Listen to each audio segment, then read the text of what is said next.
ایک بھیڑ بکریوں والی قوم چپ کر کے ان کو پاکستان کا آئین توڑنے دیں گے؟ کسی غلط فہمی میں نہ رہیں. ساری قوم کا فیصلہ ہے کہ وہ پاکستان کے آئین کے ساتھ کھڑے ہیں. اور چیف جسٹس کے اوپر جس طرح کا پریشر ڈالا جا رہا ہے، جس طرح اس کے خلاف پروپیگنڈا کر رہا ہے یہ مافیا، جو ججز کے خلاف پروپیگنڈا کر رہا ہے، میں آج یہ مافیا کو بتانا چاہتا ہوں کہ ساری قوم اس ملک کے آئین اور اس ملک کے ججز کے ساتھ کھڑی ہے، جو آئین کے ساتھ کھڑے ہیں. اور میں آج اناؤنس کر رہا ہوں کہ انشاءاللہ اگلے ہفتے سے میں جلسے کروں گا، شروع کروں گا ادھر سے، اور 14 مئی تک اٹک تک جلسے کروں گا.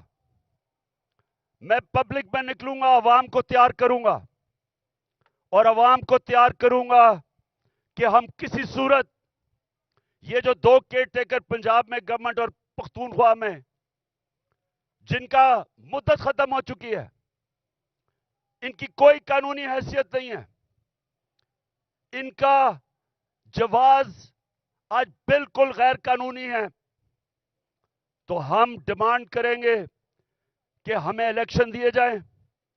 پنجاب کا الیکشن اناؤنس ہو چکا ہے، اس کی کیمپین شروع کر رہا ہوں.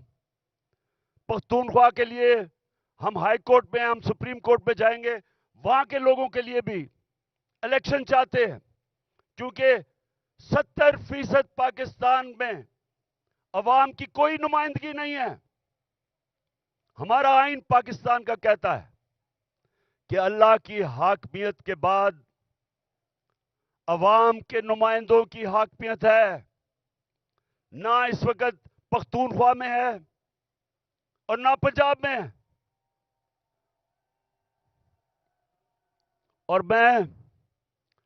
میں آج ایک اور بات کہنا چاہتا ہوں کہ اگر یہ حکومت چلتی گئی، انہوں نے ملک کا دیوالیہ نکال دیا ہے، ملک کی تاریخ کی سب سے زیادہ مہنگائی کی ہے. آج 3 گنا مہنگائی ہے.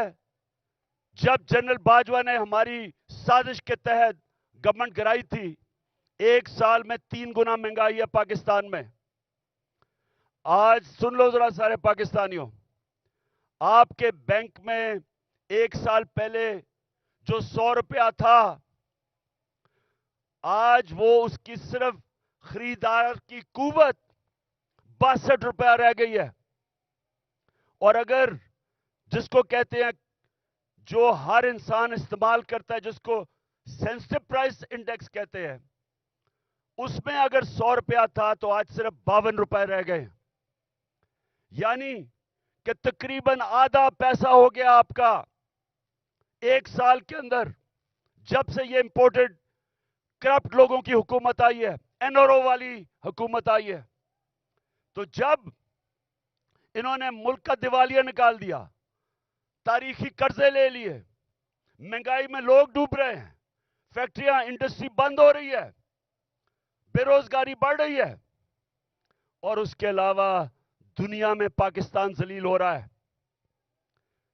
جو بلاول بھٹو ہندوستان گیا ہے، جس طرح کا وہاں رویہ ہندوستان کے فارن منسٹر کا تھا، یہ ہم سب کے لیے شرمندگی کا باعث ہے.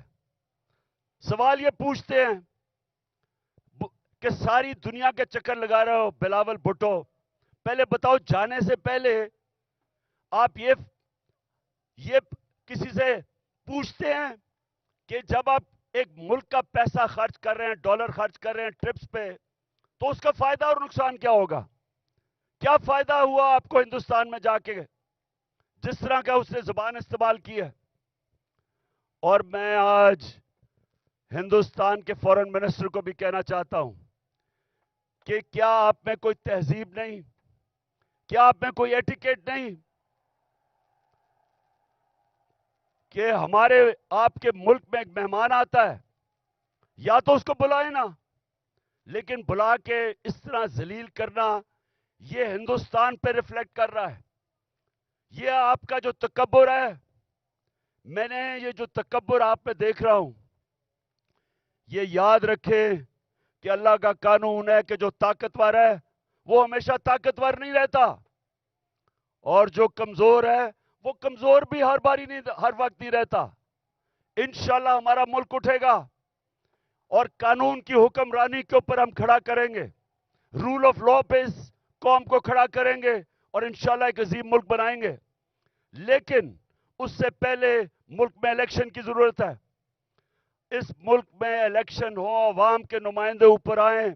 یہ جو گھس بیٹھی ہے سازش کے تحت، پیسے چوری کے پیسے سے لوگوں کو خرید کے، اور یہ جو اوپر آ کے بیٹھے ہیں، یہ جب تک ہے ملک نیچے جاتا رہے گا.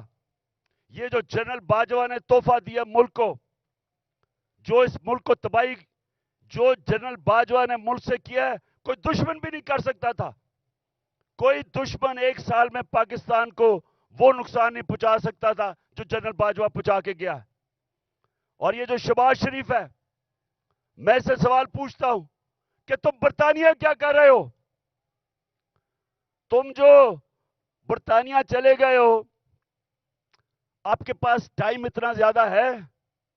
کیا آپ کو پتا نہیں کہ یہاں 2 دن پہلے 6 ہمارے فوجی شہید ہوئے؟ 7 پارا چنار میں ٹیچر کو انہوں نے گولیاں ماری. مہنگائی تاریخی ہے. ان حالات کے اندر تم کیسے ملک چھوڑ کے وہاں چلے گئے؟ کیونکہ پیسہ تمہارا باہر پڑا ہے، بھائی تمہارا مفرور باہر بیٹھا ہوا ہے، بزنسز آپ کی باہر ہیں، بچے آپ کے باہر ہیں، آپ کی بزنسز، بچے، آپ کے علاج، سب کچھ ملک سے باہر ہے. تو ملک صرف پیسہ بنانے کے لیے آتے ہیں. اس لیے میں سارے پاکستانیوں کو آج کہہ رہا ہوں کہ دیکھیں، اب جو آج پاکستان میں حالات ہیں، یہ سمجھ جائیں کہ قوم کا وقت آ گیا ہے کہ باہر نکلنے کا. میں نکل رہا ہوں، جان کو خطرہ ہے. 2 دفعہ میرے اوپر قاتلانہ حملے مارنے کی کوشش کی گئی. میں نام لیتا ہوں، دونوں دفعہ ان کے پیچھے جنرل فیصل نصیر تھا. مجھے بھی اس نے مارنے کی کوشش کی، اور یہ پیچھے تھا جو تشدد ہوا اعظم سواتی پہ، اس کے پیچھے بھی یہی تھا.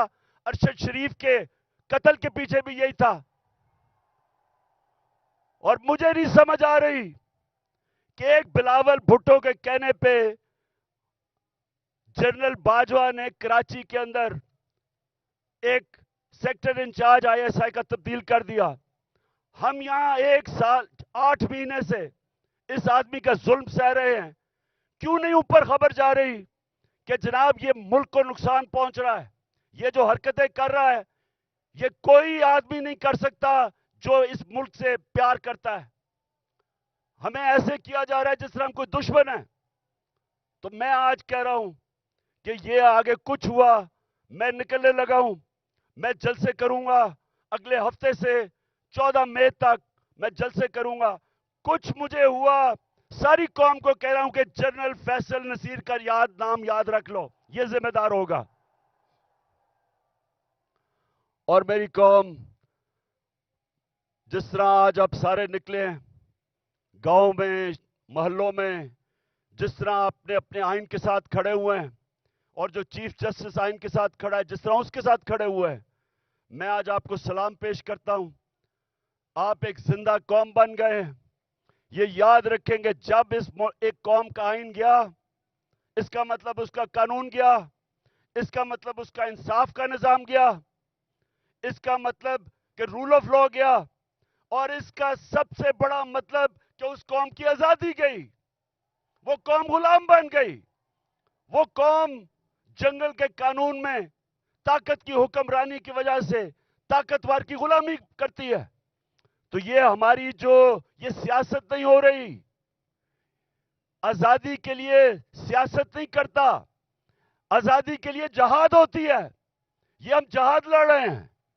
ہم اپنے ملک کو آزاد کرنے کے لیے, قانون کی حکمرانی قائم کرنے کے لیے ہم سب جہاد لڑ رہے ہیں.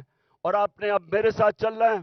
میں اب نکلنے لگا ہوں, اور انشاءاللہ ہم تب تک سانس نہیں لیں گے جب تک الیکشن کروا کے اس ملک کو ہم آزاد نہیں کرتے. پاکستان زندہ باد.